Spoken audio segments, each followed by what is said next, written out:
She said it was to strengthen our relationship and help us grow as a couple. The emotional weight of the moment hung in the air, thick and suffocating.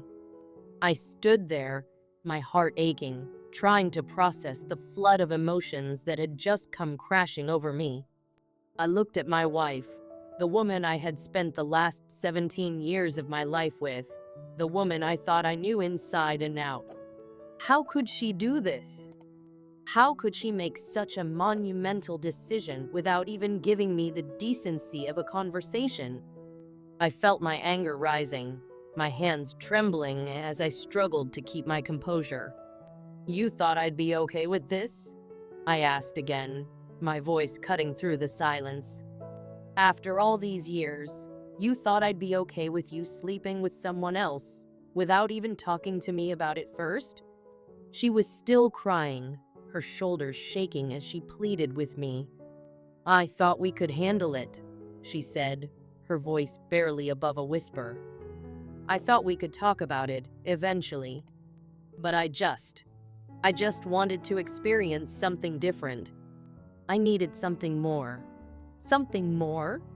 I felt a sharp pain in my chest, as though she had just ripped out a part of me. For years, I had been her partner, her confidant, the person she turned to for everything. But now, I was standing here, facing the truth that she had been hiding something from me for who knows how long. It was hard to even look at her.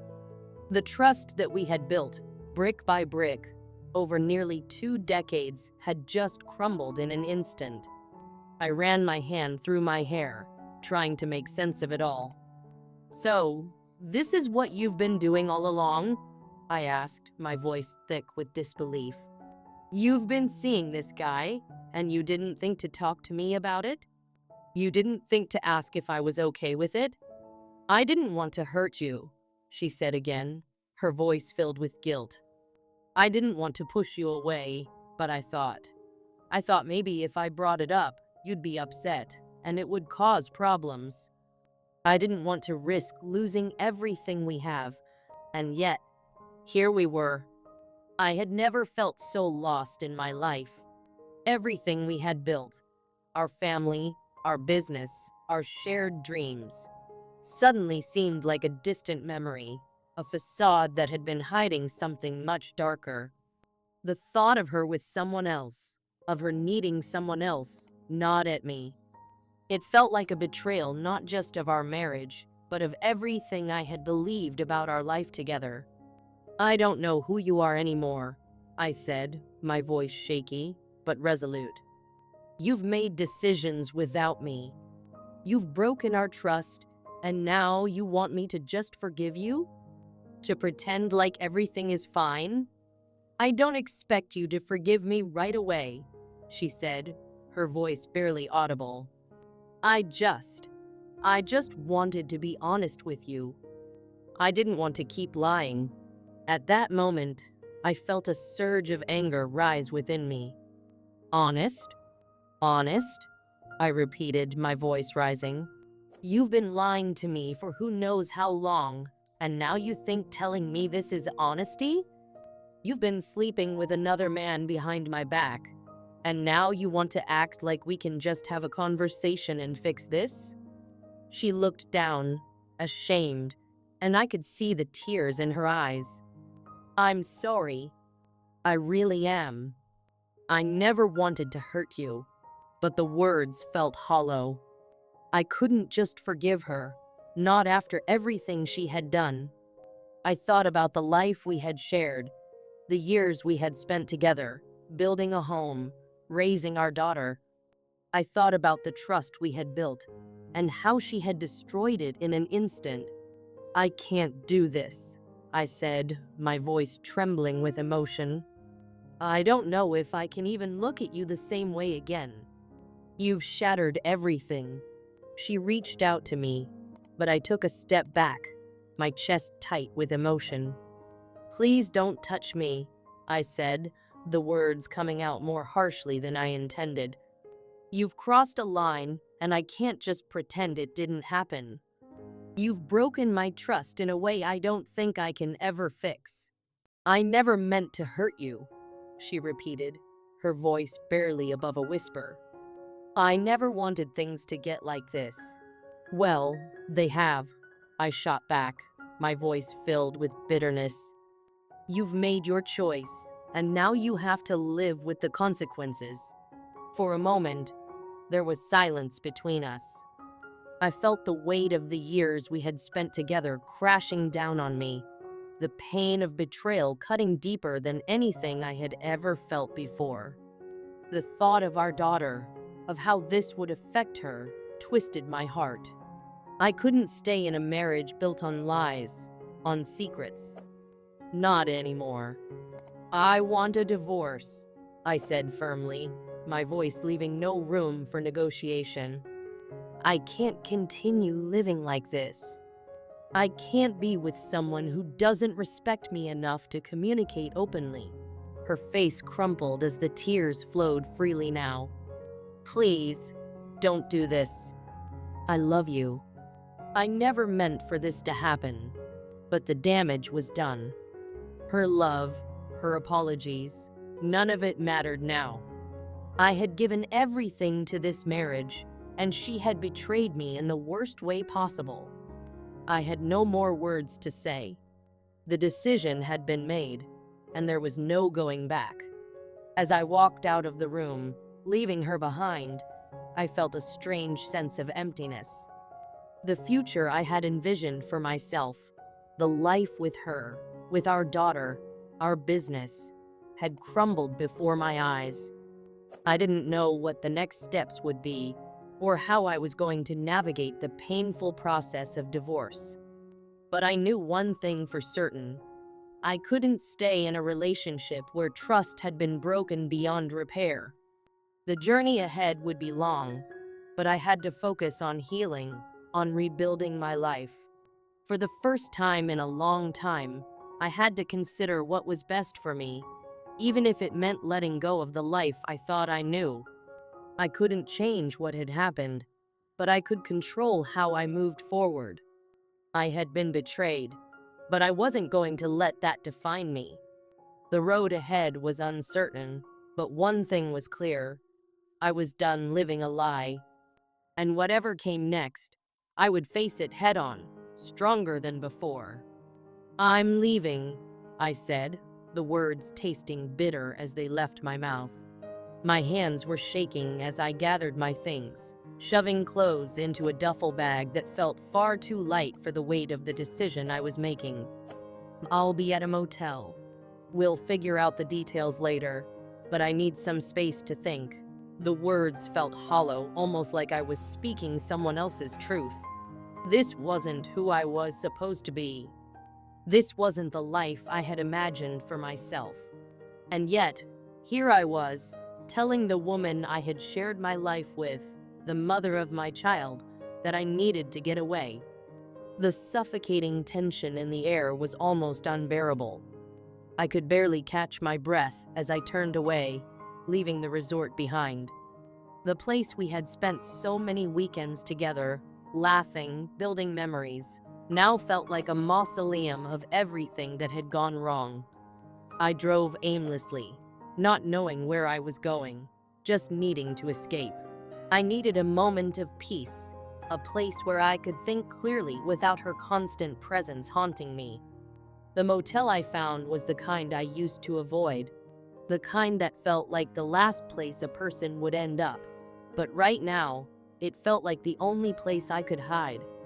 I collapsed onto the bed, exhausted but unable to sleep. My mind raced through 1,000 thoughts, trying to process everything that had happened. Betrayal, lies, secrets. How had we gotten here? How had this perfect life, this perfect family, unraveled so completely?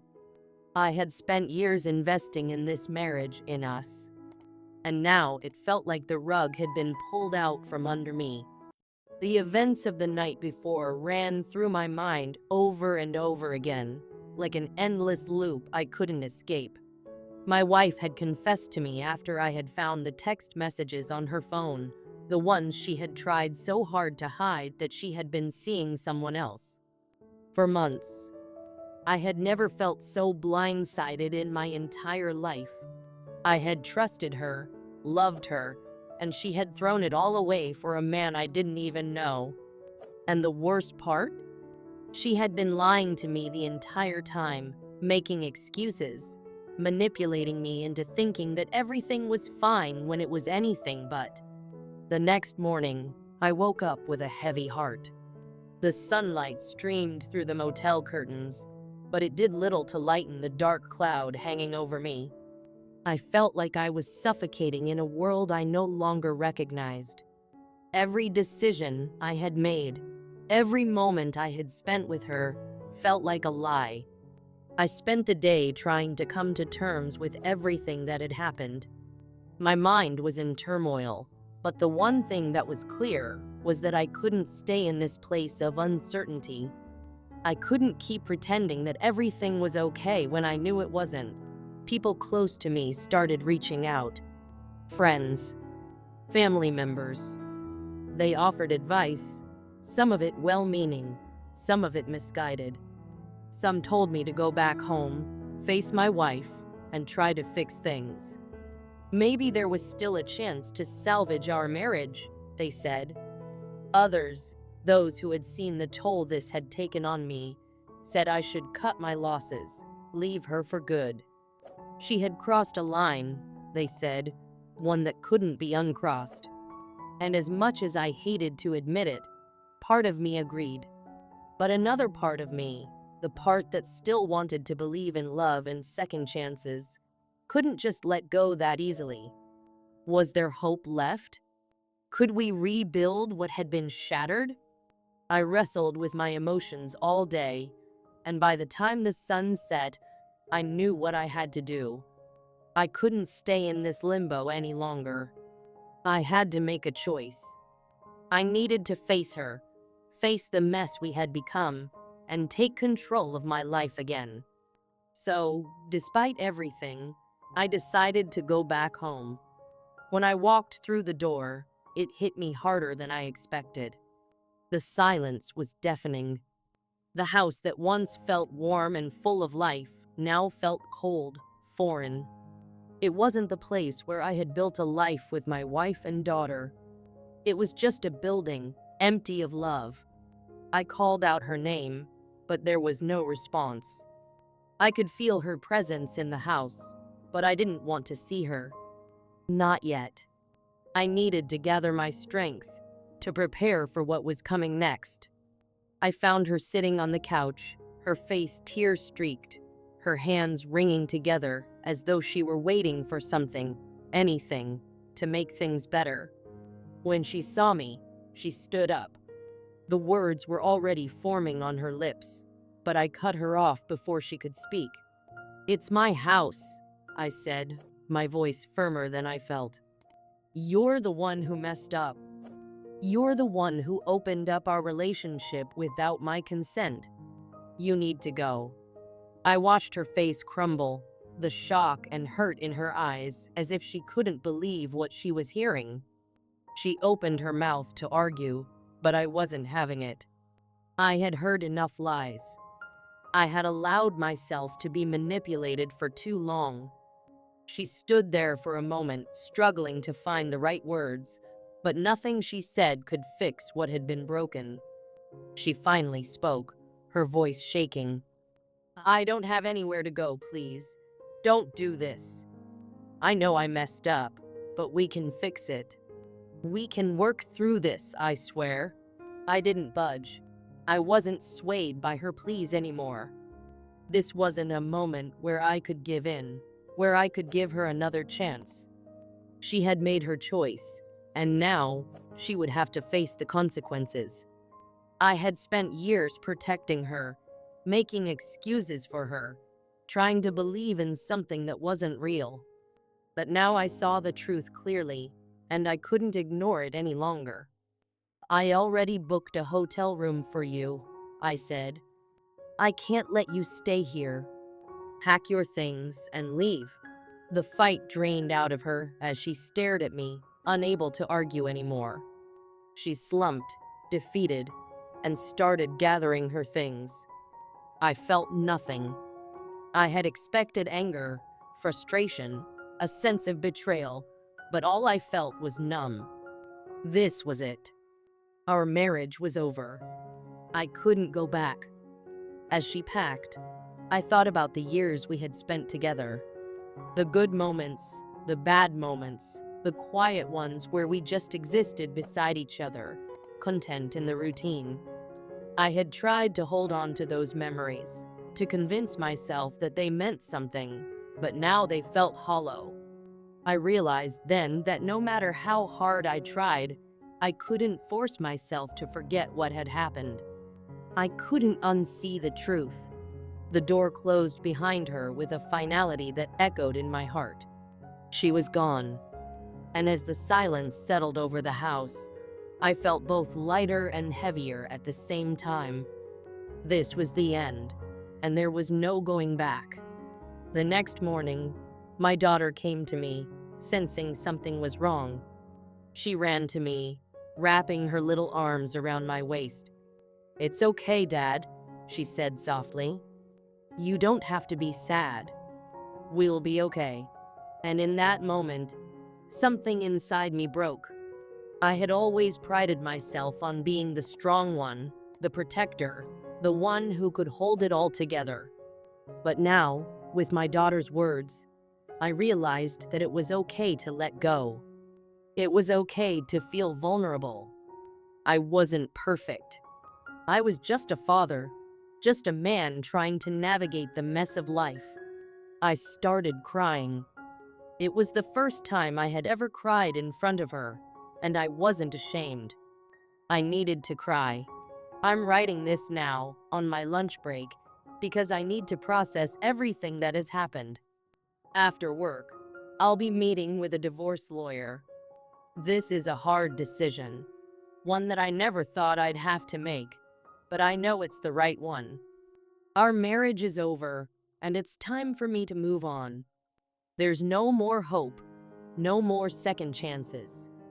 I have to let go of the past and start rebuilding my future. Maybe I'm not sure where that future will take me, but I'm sure of one thing. I will be okay. I have to be.